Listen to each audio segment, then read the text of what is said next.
Olá, amigos da Novo Tempo, sejam bem-vindos mais uma vez ao programa Bíblia Fácil, o seu programa semanal de estudo da Bíblia.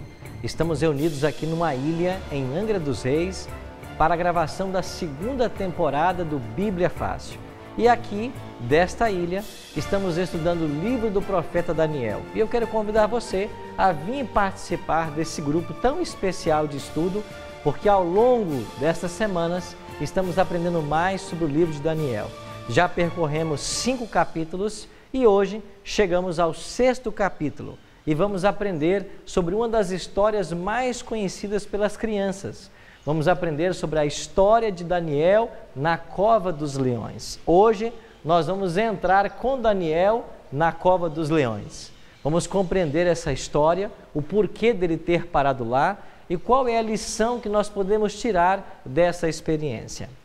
A cada programa temos conhecido um pouquinho melhor a todos vocês. E hoje vamos conhecer um pouquinho melhor a Carol. A Carol, ela vem do Rio de Janeiro e ela nos disse que é carioca, né, Carol? Isso, sou da cidade do Rio. Você é carioca também. Sou. Vocês são em quantas pessoas na sua casa, Carol? Você é filha única, tem mais irmãos? Sou filha única, moro com minha mãe e meus avós. É? Como chama tua mãe e teus avós? Minha mãe é Luciane, meu avô Kleber, minha avó Linda. Aproveita para mandar um abraço para eles, né? Um beijo, gente. Um beijo para eles, né? Meu pai também. Você é estudante do IPAI, em Petrópolis, é isso? Isso. Que ano você está cursando lá? 2º ano. 2º ano. Ensino médio. Qual é a matéria que você mais gosta? Não vale falar matemática, viu? Porque nós temos 2 professores de matemática aqui. Eu gosto de biologia e história. Gosta de história? Gosto. Então você vai gostar do estudo de hoje, que fala justamente sobre a história de Daniel. Você que está em casa nos acompanhando, pegue sua Bíblia, vamos para o capítulo 6 do livro do profeta. Antes de começarmos, nós vamos buscar a direção de Deus e vamos orar para que Ele nos acompanhe nesse estudo. Bondoso Deus e Pai, louvamos o Teu nome por todas as bênçãos, por Teu cuidado e proteção. Agora estamos reunidos para aprendermos mais da Tua palavra.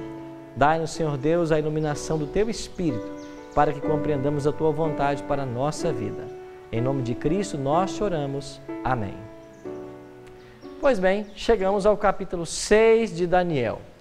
Quando estudamos na semana passada o capítulo 5, nós aprendemos sobre a queda de Babilônia. Estão lembrados?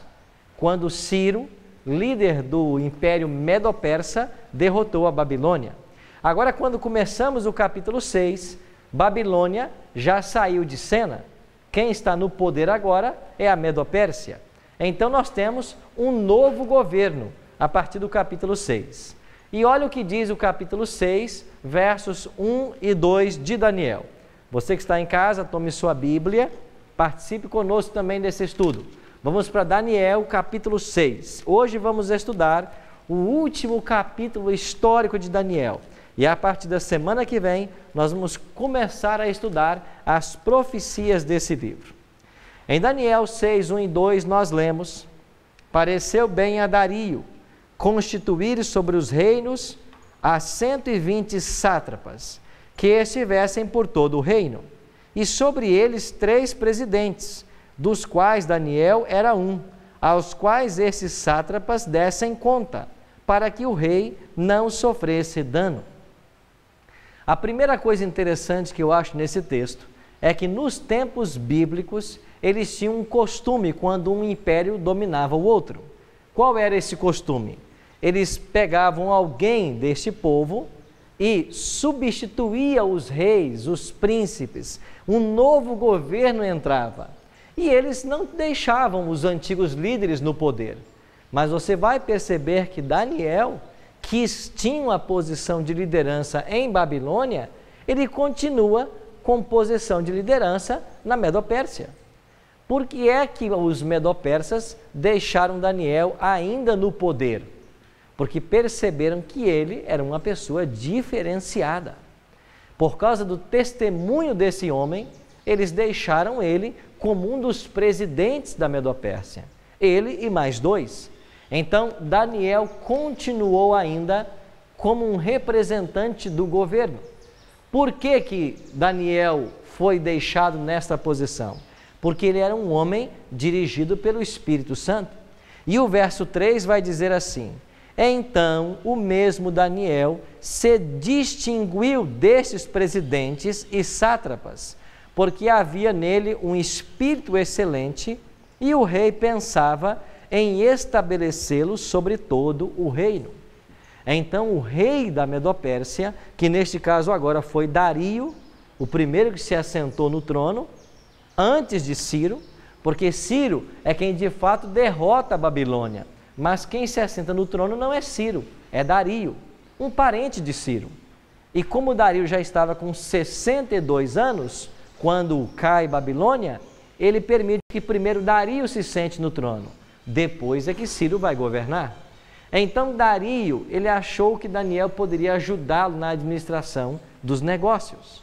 Só que Daniel se distinguiu mesmo dos 2 presidentes que haviam com ele, porque eram 3 presidentes sobre 120 satrapias.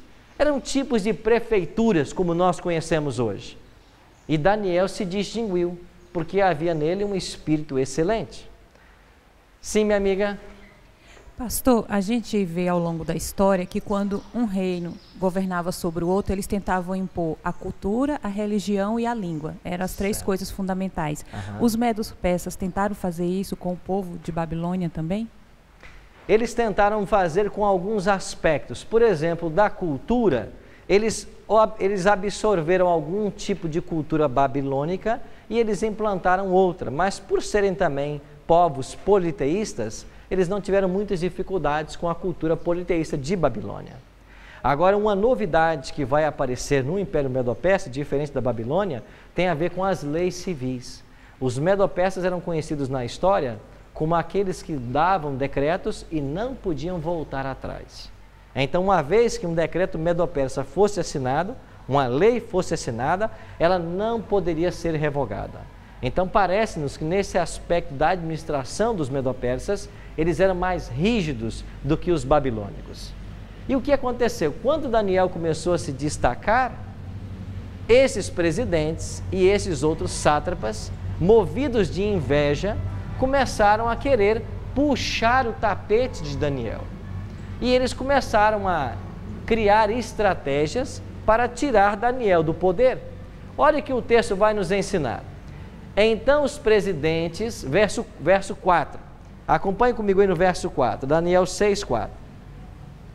Então os presidentes e os sátrapas procuravam ocasião para acusar a Daniel a respeito do reino, mas não puderam achá-la, nem culpa alguma, porque ele era fiel e não se achava nele nenhum erro, nem culpa. Perceba que interessante?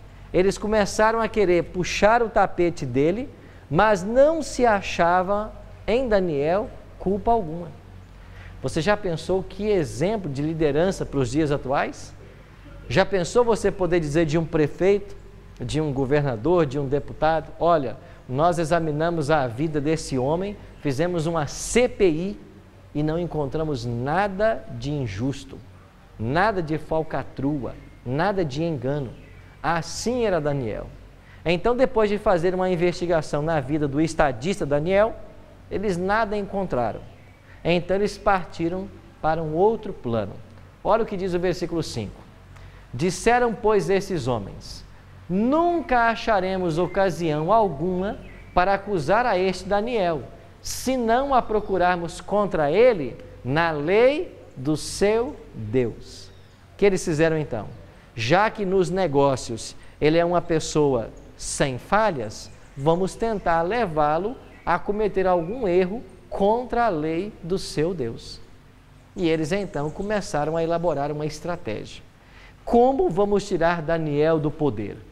Como vamos levar Daniel a errar, pecar contra a lei do seu Deus? Então eles apresentaram uma sugestão para o rei. Olha o que diz o texto. Daniel 6, 6 e 7. Então estes presidentes e sátrapas foram juntos ao rei e lhe disseram: ó rei Dario, vive eternamente. Todos os presidentes do reino, os prefeitos e sátrapas, conselheiros e governadores concordaram em que o rei estabeleça um decreto e faça firme o interdito que todo homem que, por espaço de 30 dias, fizer petição a qualquer Deus ou a qualquer homem, e não a ti, ó rei, seja lançado aonde?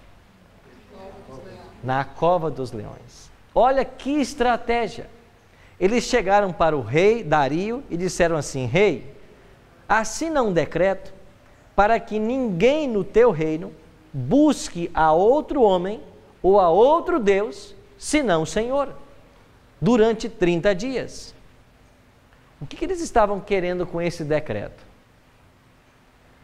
Eles colocaram um rei numa posição superior aos deuses. Que nenhum homem busque nenhum Deus, senão ao Senhor, por 30 dias. Eles bajularam o rei. E um outro detalhe, olha a mentira que eles contaram. Todos os presidentes, não é isso que o texto está dizendo aqui, no versículo 7? Quantos eram os presidentes? Quantos? Eram 3, Daniel e mais 2. Todos os presidentes. Mas Daniel não sabia da história. Daniel não foi consultado. Porque eles queriam era atingir Daniel. Você percebe como que eles usaram uma mentira para enganar Dario? E Dario gostava de Daniel. Mas ele foi iludido. Ele se sentiu bajulado. E Dario foi e assinou o decreto. O que dizia o decreto? Que nenhum homem busque a nenhum outro homem e a nenhum Deus por 30 dias. Por que eles fizeram isso? Porque eles sabiam que Daniel era um homem de oração, que todos os dias, 3 vezes ao dia, orava ao seu Deus. E eles queriam atingir a Daniel. Então, o que aconteceu em seguida? O rei assinou o decreto. Então, num espaço de 30 dias, ninguém poderia orar a nenhum outro Deus, nem buscar outro homem, a não ser o rei. Quando Daniel ficou sabendo, o que ele fez? Olha o que diz o versículo 10. Daniel, pois, quando soube que a escritura estava assinada, entrou em sua casa e em cima, no seu quarto, onde havia janelas abertas do lado de Jerusalém, 3 vezes por dia se punha de joelhos e orava, e dava graças diante do seu Deus, como costumava fazer. Agora deixa eu fazer uma pergunta para vocês. Daniel sabia do decreto. Daniel sabia que se ele orasse, ele seria condenado por esse decreto. E interessante que o texto diz de que Daniel ele foi para um local onde havia janelas abertas do lado de Jerusalém. Ele não ocultou o fato de que estava orando. Agora, por que ele abria janelas para o lado de Jerusalém? Ele está em Babilônia. E Jerusalém está a 1.500 quilômetros. Mas ele abria a janela na direção de Jerusalém e ele orava 3 vezes ao dia.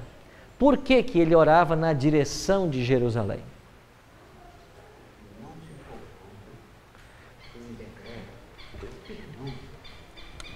Ele não se importou com esse decreto, não se importou com a morte, com nada, né? É verdade, Celso. Ele dedicou a vida dele contínua a Deus, né? Ele não teve medo do decreto. E se ele parasse de orar, ele podia também orar em secreto, não podia? Podia. Ele não podia ir lá para um canto do quarto e orar sem que ninguém visse? Fechar a porta, janelas. Mas por que ele não fez isso? Porque se Daniel começasse a orar em particular, seria um argumento dizendo assim: nós intimidamos Daniel. Ele mudou o seu costume.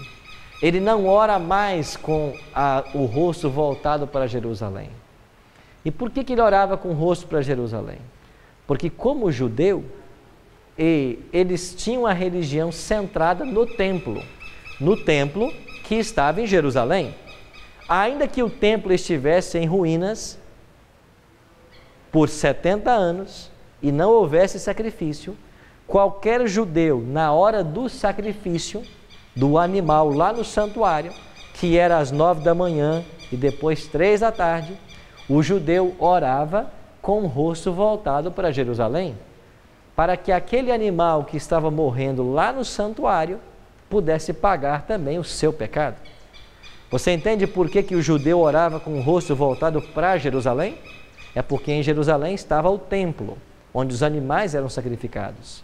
E 9 da manhã e 3 da tarde era a hora que morriam 2 cordeirinhos no templo. E quem estava distante podia orar nesse momento, porque aquela oferta beneficiava ele também. Nós iremos ver isso com mais detalhes. Mas o certo é que Daniel não se intimidou.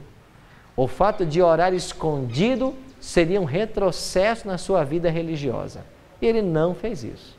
Pois bem, era tudo o que os outros inimigos queriam, que Daniel continuasse orando. Assim que eles viram Daniel orando, o que aconteceu?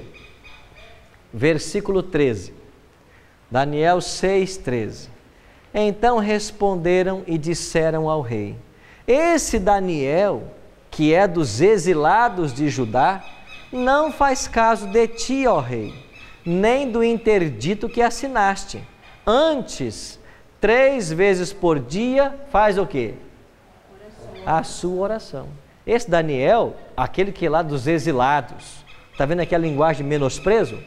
Ele é dos exilados, ele é um cativo aqui. Ele nem é babilônico, ele nem é da Medo-Pérsia, ele é um judeu. Mas esse exilado aí, ele nem liga para o teu decreto. E você não mandou parar de orar, e se não ao Senhor, pois ele 3 vezes por dia continua orando. Quando eles disseram isso para o rei, o que o rei então percebeu? Que tudo se tratava de uma armadilha.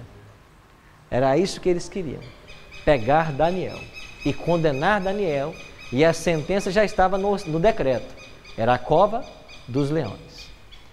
O que fez o rei? Olha o que diz agora o versículo 14.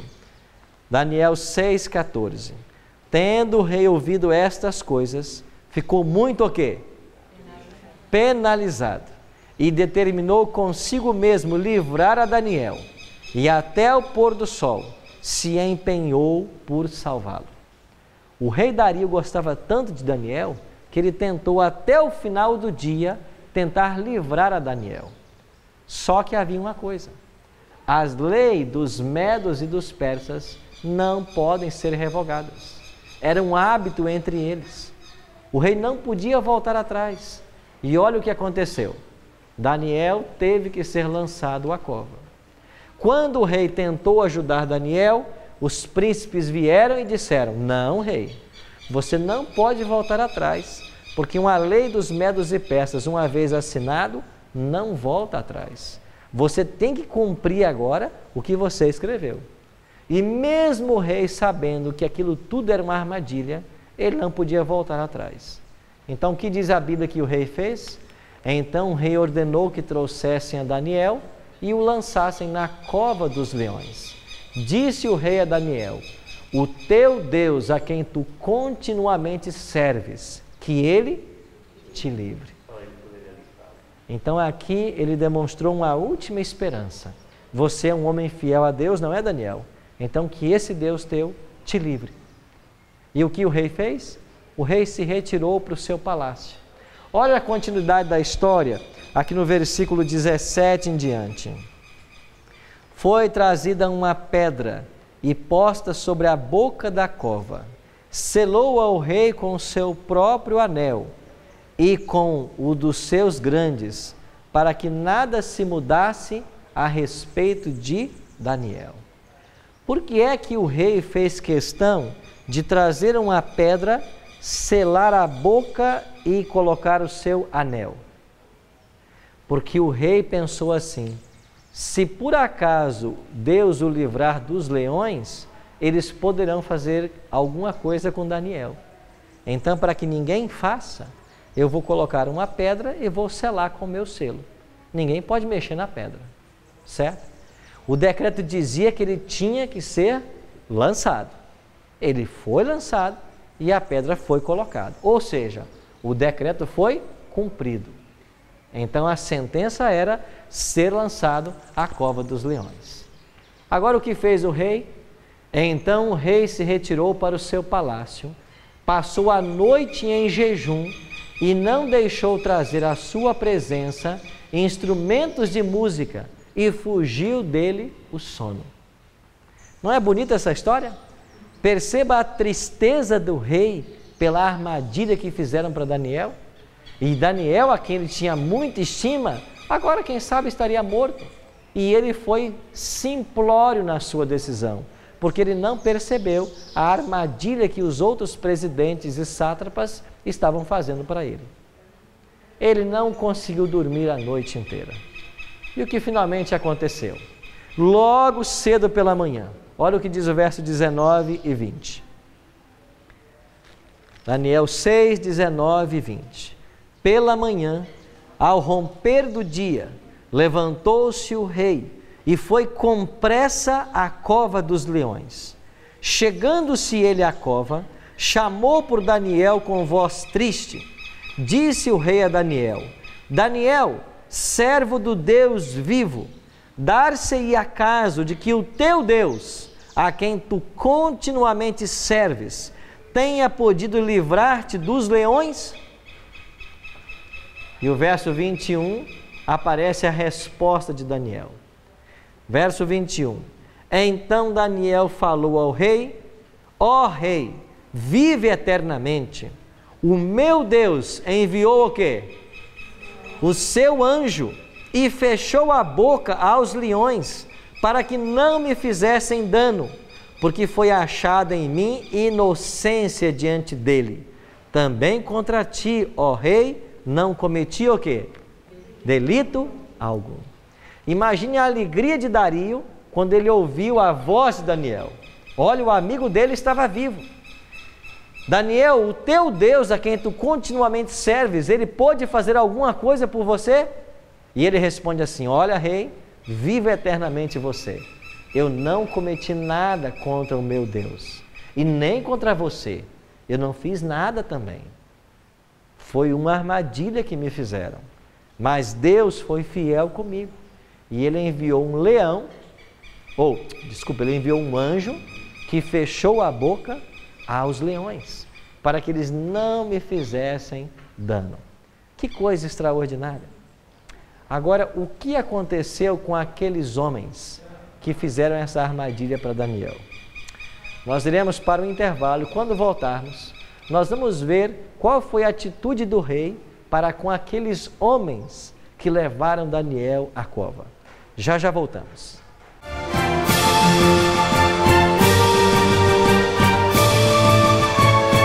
Você pode estar passando por um momento de muita tribulação na sua vida.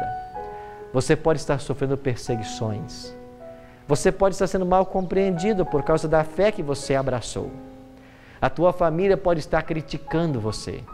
Por tantos lugares eu passei e dos teus milagres ouvi dizer, até que um dia te encontrei e em tua presença descansei. Você pode estar passando por momentos turbulentos, mas eu queria que você não se esquecesse. O melhor vem depois, porque daqui a pouco Cristo vai voltar. E quando Ele voltar e a nossa história terminar e o livro da nossa vida for fechado, a nossa história vai terminar bem, porque com Cristo, no final, as coisas ficarão bem. Meus sonhos queria alcançar, você me deu forças para lutar, e enquanto as pessoas não acreditavam, você via o melhor que havia em mim.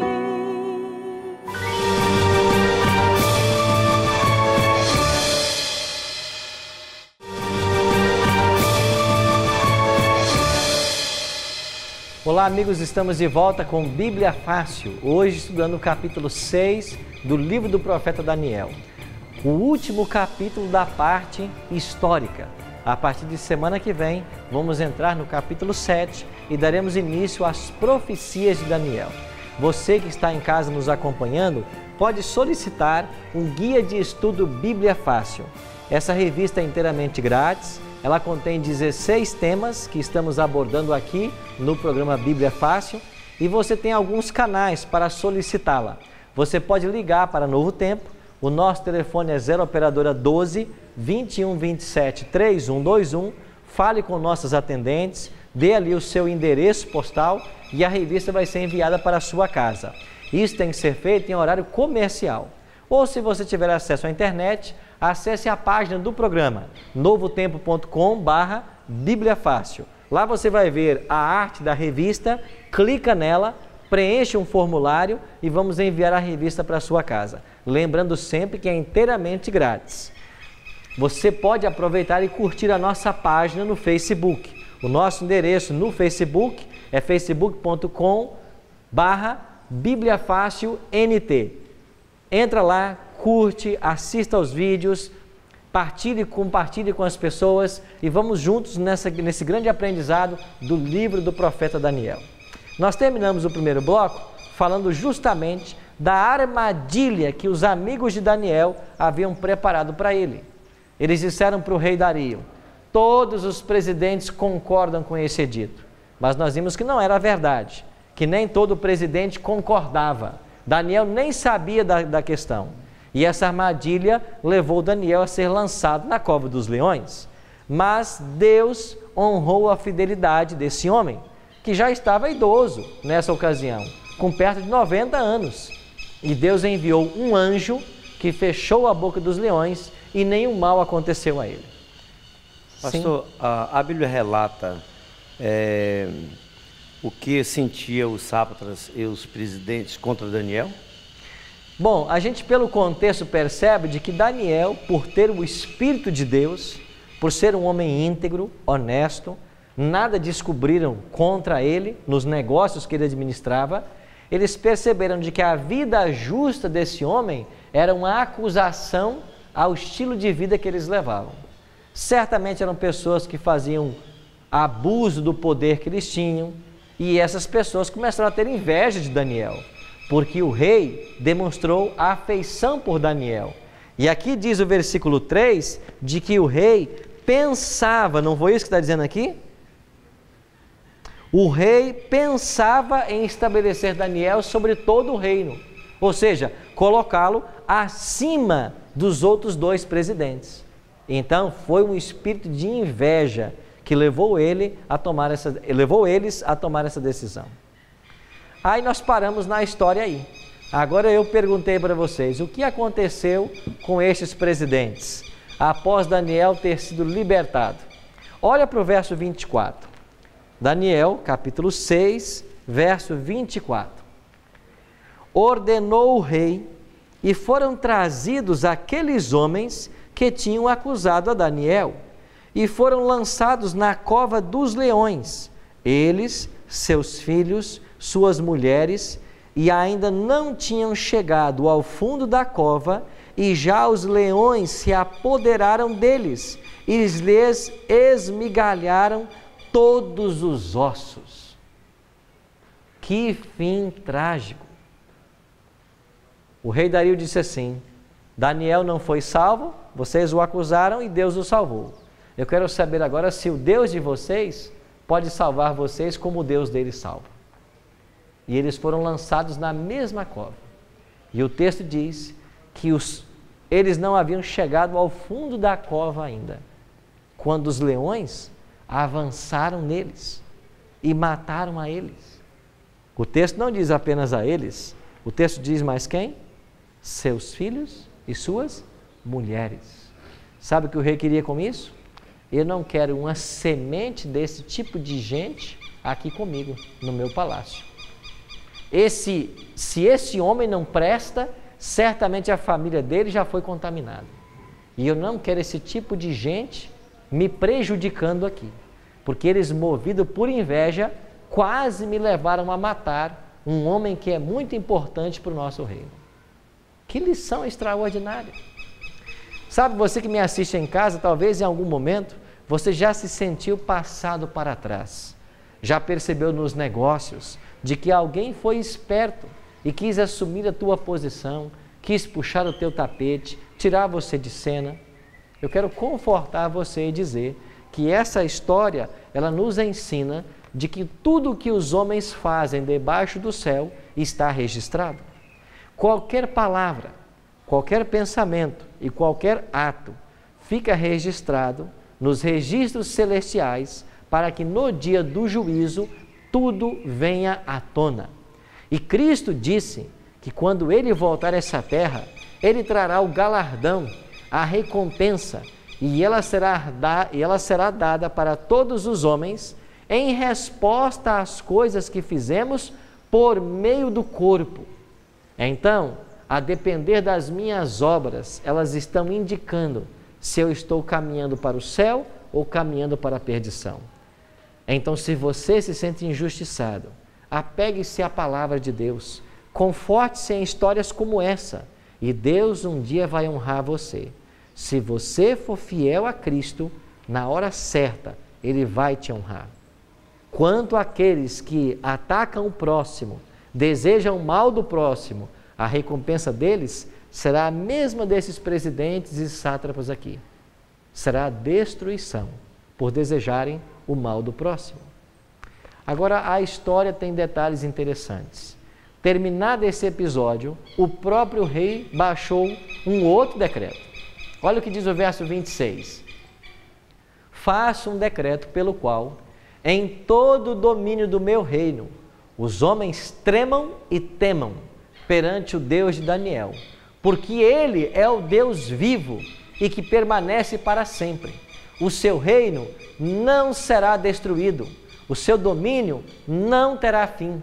Ele livra, salva, faz sinais e maravilhas no céu, na terra. Foi Ele quem livrou a Daniel do poder dos leões. Olha que decreto bonito. Nós já tínhamos um decreto parecido assim de Nabucodonosor. Agora o próximo rei da Medopérsia, Dario, baixa um decreto também, fazendo o quê? Enaltecendo o Deus de Daniel. E olha um detalhe interessante nesse decreto aqui, você percebe que ele faz menção de que o reino de Deus não será destruído e o seu domínio não terá fim. Estas palavras estão ecoando que experiência que nós estudamos em Daniel. Qual foi a experiência, a história que nós estudamos, que ensinou de que o reino de Deus não teria fim? Estão lembrados da pedra que destruiu a estátua, quebrou os 4 impérios? Não foi dito no capítulo 2 que essa pedra cresceu e ela representa o reino de Cristo, que será um reino eterno?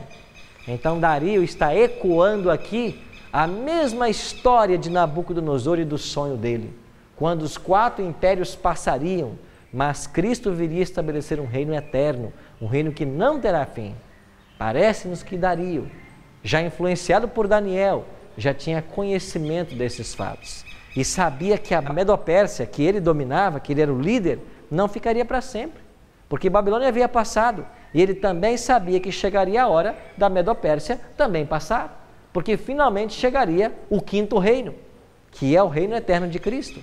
Então ele demonstrou aqui um conhecimento interessante. E quando terminamos o capítulo 6 termina dizendo no verso 28, Daniel, pois, prosperou no reinado de Dario e no reinado de Ciro, o persa. O que você aprende desse capítulo aqui? Quando termina a história, diz que Daniel prosperou. Em que reinado? No reinado de Dario, que foi o rei com quem se passou essa história, e no reinado de Ciro, que era o outro imperador que viria depois de Dario. Então você percebe que tanto no reinado de Nabucodonosor, quanto no reinado de Dario, quanto no reinado de Ciro, Daniel prosperou. Ele atravessou 3 reinados. Ele atravessou 3 reinados, então. E esses 3 reinados duraram quanto tempo? Décadas, não foi? Décadas. E ele esteve ali. Não só isso. Ele esteve com Nabucodonosor, com o filho de Nabucodonosor, com o neto de Nabucodonosor, agora com Dario e depois com Ciro. Qual é a lição que a gente tira dessa história? Aqueles que são fiéis a Deus, eles vão permanecer. Então, a nossa história, ela não acabou ainda. Pode ser que em algum momento da nossa experiência cristã, a gente tenha que passar por problemas, por tribulações, por sofrimentos, mas nunca se esqueça, a nossa história ainda não terminou. A nossa história ainda não terminou. No final da história é que vem o melhor. E o que será o melhor no final dessa história? Cristo vai fazer o quê? Vai implantar um reino, nas palavras de Dario, um reino que jamais passará. Então, amigos, na experiência cristã, na experiência religiosa, o melhor ainda está por vir. Por isso, o caráter cristão é desenvolvido quando nossa fé é provada. É isso que essa história nos ensina. Daniel foi provado e o caráter cristão dele foi desenvolvido. Deus frequentemente permite passarmos por tentações para nos capacitar a crescer. Alguns olham para as provações e dizem assim: esta provação aqui não é de Deus, isso é do inimigo. Mas às vezes Deus permite que nós sejamos provados para lapidar o nosso caráter. Mas lembre-se, o melhor vem no final. O melhor vem depois. Porque quando terminar a história, Deus fará justiça e o reino eterno de Cristo será estabelecido. Eu li uma história muito interessante, melhor, eu ouvi essa história de um pregador americano chamado Mark Finley, que é um pastor, um conferencista internacional. E ele contou uma história muito interessante sobre essa questão de que nós temos que esperar o melhor no final. Porque na vida cristã é assim. Às vezes, durante a nossa experiência, nós vamos passar por reveses, provações, problemas, mas o melhor nos aguarda no final. E o pastor Mark Finley conta que um dia uma mulher ligou para um pastor e disse: pastor, você tem que vir à minha casa com urgência. E o pastor pegou então o seu carro e foi até a casa dessa senhora com urgência. Quando lá chegou, eles começaram a conversar e ele disse assim: irmã, você me pediu que viesse com urgência, qual é a urgência do assunto? Ela disse assim: pastor, eu chamei o senhor aqui porque eu estive no médico essa semana, eu descobri que eu tenho uma doença terminal e eu estou com os meus dias contados. Então eu quis que o senhor viesse até a minha casa para que nós juntos programássemos o meu funeral. Eu queria programar com os senhores. Tá bem?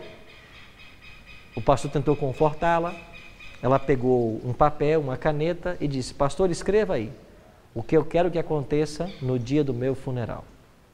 Quando todos da minha igreja estiverem aí reunidos nesse momento difícil para a família, eu quero que o senhor abra a sua Bíblia em 1 Tessalonicenses 4, 16 e 17 e o senhor pregue sobre a ressurreição dos salvos.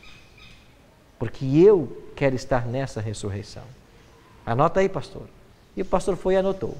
1 Tessalonicenses 4, 16 e 17. Onde Paulo diz, que quando Cristo voltar, a trombeta soará e os mortos em Cristo ressuscitarão primeiro.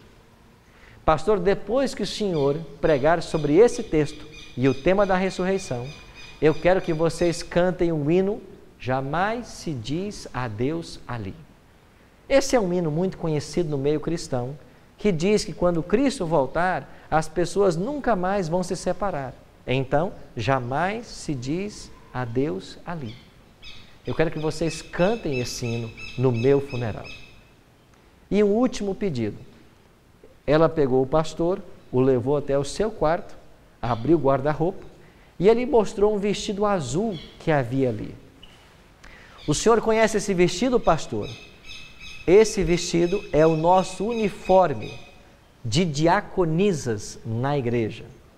Porque há nas igrejas algumas funções, alguns oficiais, e tem mulheres que trabalham na igreja como diaconisas. E elas têm um uniforme. E no caso desta igreja, era um uniforme azul. E ela disse: e eu quero, pastor, ser sepultada com este uniforme azul. Porque por mais de 20 anos, eu fui uma diaconisa na minha igreja. Eu trabalhei para Deus. E o pastor entendeu, tudo bem, anotou. Um último pedido, pastor. Quando eu estiver aí no caixão, no meu vestido azul de diaconisa, o senhor pregar sobre 1 Tessalonicenses 4, 16 e 17. Vocês cantarem o hino, jamais se diz adeus ali. Eu tenho um último pedido. O senhor vai colocar na minha mão uma colher. O pastor se surpreendeu e disse: irmã, até agora eu estava entendendo. Eu entendi a roupa, o porquê do hino, o porquê do texto, mas eu não entendi o porquê da colher. E ela disse: eu vou explicar, pastor. Nós, diaconisas, que servimos refeições comunitárias na igreja, nós sempre nos reunimos e convidamos outras pessoas para participar. Mas todas as vezes que nós estamos reunidos, nós temos um código secreto entre as diaconisas. Porque quando nós preparamos as melhores refeições e as pessoas estão se alimentando, o nosso código é assim: irmã, guarde a colher. Quando nós dizemos isso uma para a outra, significa que vai haver uma deliciosa sobremesa. Então, o melhor vem depois. Então, eu quero ser sepultado com uma colher nas mãos, porque eu sei, pastor, que o melhor vem depois. Daniel sabia disso, que o melhor vem depois. Ele já estava com quase 90 anos. Quantos anos em Babilônia? Agora na Medopérsia. Quantos anos perseguido, invejado. Agora, nessa idade, alguém puxa o tapete e ele vai parar numa cova de leões. Quem sabe quando o decreto chegou, os soldados o prenderam, Daniel tenha pensado assim: chegou a minha hora, eu já estou com quase 90 anos. Mas durante todo esse tempo eu fui fiel ao meu Deus. E Daniel não temeu a morte. Sabe o que aconteceu? Mesmo que os leões o matassem, a sua fé estava firme com Deus. Ele não temia nem mesmo a morte, porque ele sabia que o melhor vem depois. Você pode estar passando por um momento de muita tribulação na sua vida. Você pode estar sofrendo perseguições. Você pode estar sendo mal compreendido por causa da fé que você abraçou. A tua família pode estar criticando você. Você pode estar passando por momentos turbulentos. Mas eu queria que você não se esquecesse. O melhor vem depois. Porque daqui a pouco, Cristo vai voltar. E quando Ele voltar, e a nossa história terminar, e o livro da nossa vida for fechado, a nossa história vai terminar bem. Porque com Cristo, no final, as coisas ficarão bem. Eu queria que você pensasse nisso, enquanto você ouve agora essa música.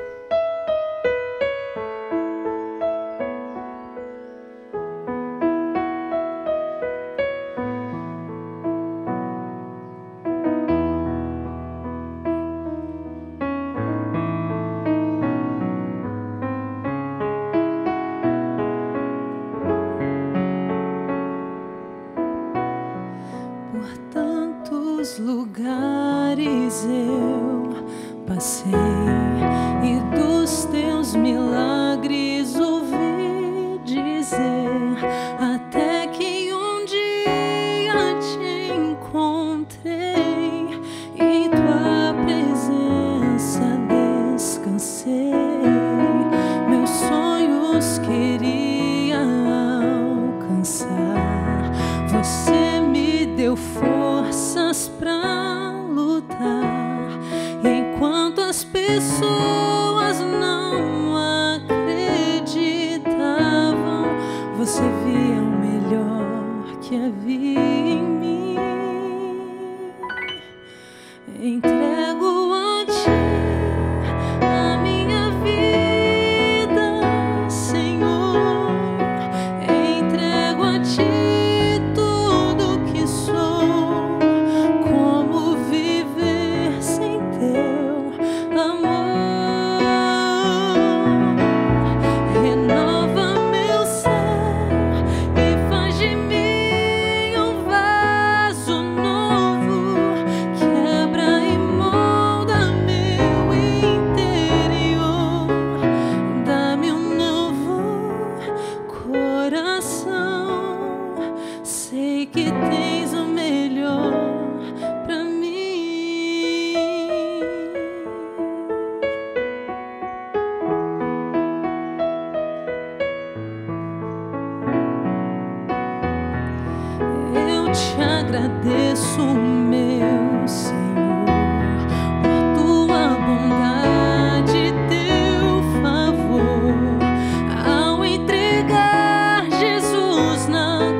Se você se entregar a Cristo, se a sua vida for só dele, se ele for o primeiro e o único no seu coração, a história vai terminar bem, porque é isso que a palavra de Deus ensina.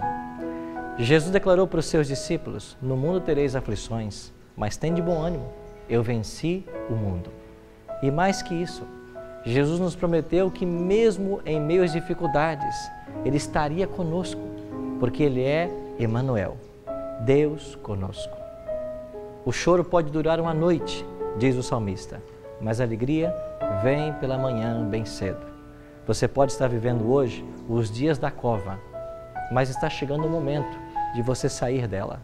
Deus vai te erguer, porque a luz do Senhor vai brilhar sobre a sua vida e você, no final, vai ter a vida eterna. Entregue o seu coração a Cristo e faça-o agora.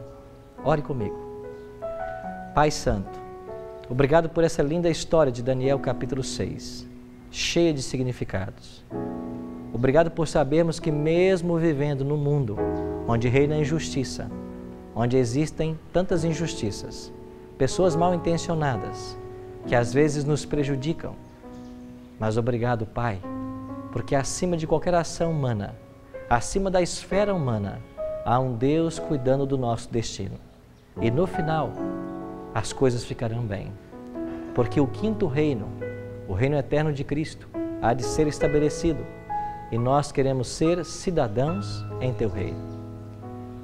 Dê a paz ao nosso coração e dê-nos paciência para entendermos que esse período de prova não vai durar para sempre. Logo amanhã vai raiar e quando esse dia chegar, nós estaremos contigo. Em nome de Cristo nós te oramos. Amém. Obrigado, amigo, pela sua companhia. Na semana que vem, nós vamos dar início à parte profética de Daniel, capítulo 7 até o capítulo 12. Eu espero por você no próximo programa Bíblia Fácil. Eu não posso nem imaginar o quanto de ódio aquelas pessoas nutriam por Daniel. Todos já sabiam que Daniel fazia isso. É tanto que quando eles foram procurar o rei para que fizesse um decreto, eles já sabiam exatamente quais eram os hábitos de Daniel. Uma vez que ninguém se sente bem quando pratica o mal diante do bem, diante de quem faz o bem. E, logicamente, o mal sempre quer prevalecer o bem. Essa guerra é contínua. Porque Daniel confessava a sua fé, né, a sua crença naquele Deus publicamente. E diante, né, dessa sentença de morte que seria ser jogado nas covas dos leões, ele não se intimidou. E quiseram justamente derrubar o profeta Daniel, por ser um homem íntegro, um homem ligado a Deus, e tirando ele do caminho, eles poderiam usar da forma mais leviana possível, está entendendo, o seu governo, a sua administração. Ele confiou em Deus e continuou da mesma forma professando a sua fé e mostrando que ele continuava ali com Deus.